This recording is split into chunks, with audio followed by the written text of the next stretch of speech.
Believe it or not, yes, I actually do play other games besides Pokemon. What? I apologise for giving you that idea about me, considering that's literally all I've uploaded so far on this channel. That changes today. One of my favourite genres of gaming are kart races. Hell, the first game I ever played was Crash Nitro Kart, so kart races have pretty much been engraved into my veins from the moment I picked up my PS2 controller for the first time. The question is though, which kart racer is my favourite? Number 5, Tabletop Racing World Tour. Well now, this is a weird start. Not many people may have heard of this one. I mean hell, the only reason I found out about this game back in 2017 was because it was one of my free games as part of PlayStation Plus for that month. It looked cool, so I downloaded it, and then I played it, and then I enjoyed it. Funny how that works out. But for real, this is an absolute gem of a game. The title says it all. You are racing on tabletops. You can race in a bloody Yo Sushi kitchen. That's like one of the coolest things I've ever heard of, and I've never had Yo Sushi in my life. You uncultured swine! There's just so much stuff here. So many cool cars to pick from that just look amazing in tabletop form. The courses are amazing. As I just mentioned, Yo Sushi. There's also garage tables, library desks, literally anything that can be classed as a tabletop is probably in this game as a course. It just has so much charm to it. Charm that I still remember 5 years later, and charm that's probably going to make me get this game on PC sooner than later. Number 4, Mario Kart DS. Okay, I'm not going to be responsible for the look that I'm going to give you all if you tell me that you've never heard of this one before, because 1, it's Mario, and 2, it's Mario Kart! One of the best ones too. It's widely agreed by many actually that this is the best Mario Kart ever made, and you know what, I can see their points. Perfect controls matched up with the old school streaking drifting, combined with awesome course design for the most part, as well as probably the most content ever put into a Mario Kart game. You of course have the Grand Prix and the time trials, yeah, all that stuff, but what about mission mode? Why did Nintendo never bring this back?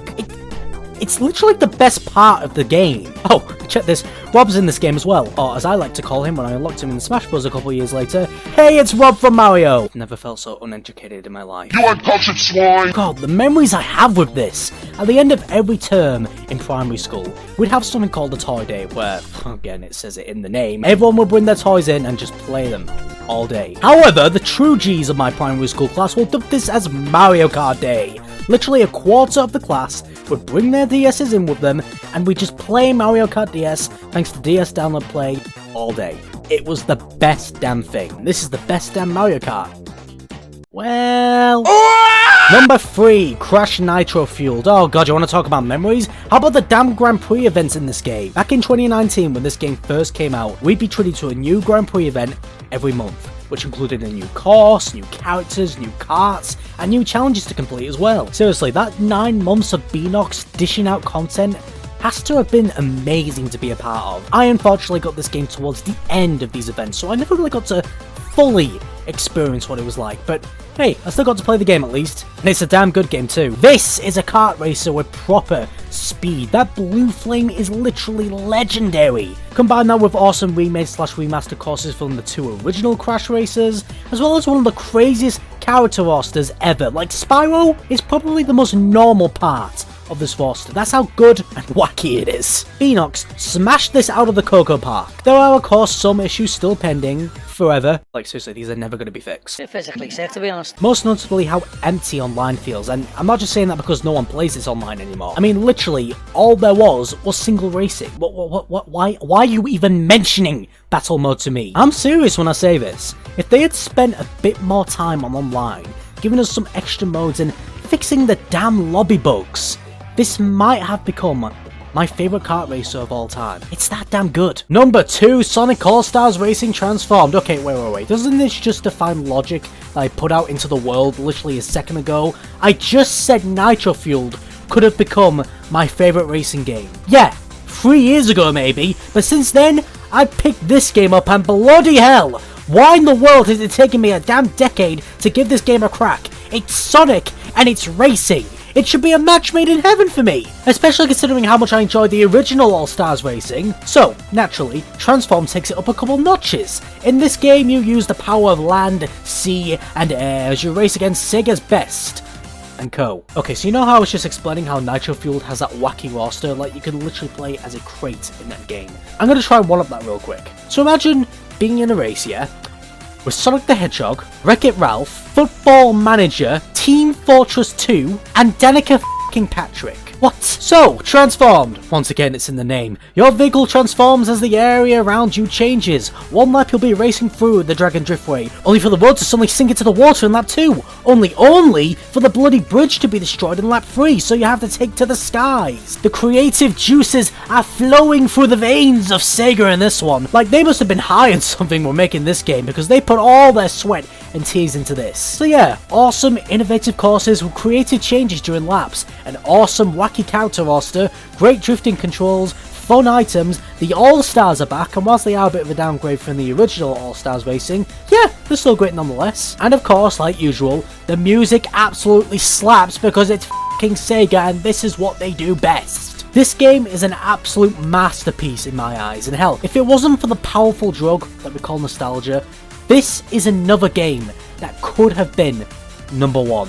Seriously, give this game a go. You have my full recommendation for this one. A great example that Sega still has it in them to pull off something big. But as I just said, nostalgia, it's a powerful drug. Ain't that right, Funky? Number 1, Mario Kart Wii. I just can't, for the life of me, take this game off the pedestal. It's not happening. It's not going to happen. DS was my first, but this one, we are gathered here in holy matrimony. Where to start with this one, man? Well, I guess I should try and answer the $1,000,000 question.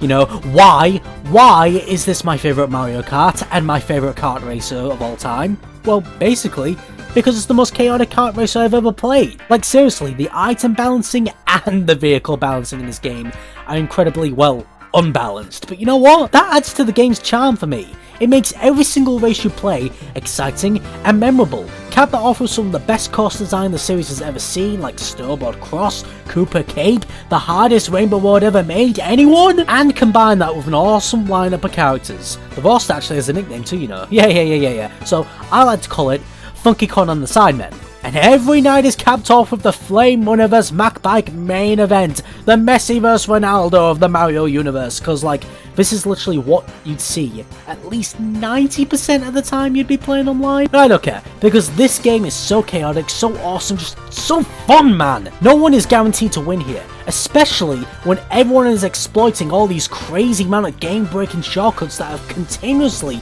been found over the years. But the biggest reason why this game remains at the top for me, it's quite simple actually. It's the community. I don't need to go into details about how the community has turned this game into a worldwide phenomenon. You can go learn all that for yourselves, but thanks to the amazing fans, Mario Kart Wii isn't just a game anymore. No, it's a revolution. This game is revolutionary because of the fans, because of their creative juices flowing through their veins, making new custom tracks and mods for the game that are released weekly, if not daily. A community that strong 15 years later after the game's release? This game's legacy has been taken to new heights because of these guys. Mario Kart Wii will forever go down in history, not only as a revolution, but as my favourite kart racer of all time.